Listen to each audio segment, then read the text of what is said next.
UGC नेटची परीक्षा रद्द करण्याचा निर्णय घेण्यात आलाय।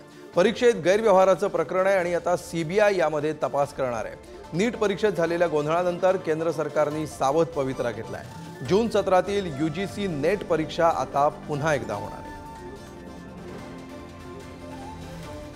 तर या क्षणाची ही अत्यंत महत्त्वाची बातमी आहे। यूजीसी नेटची परीक्षा रद्द करण्याचा निर्णय घेण्यात आलेला आहे।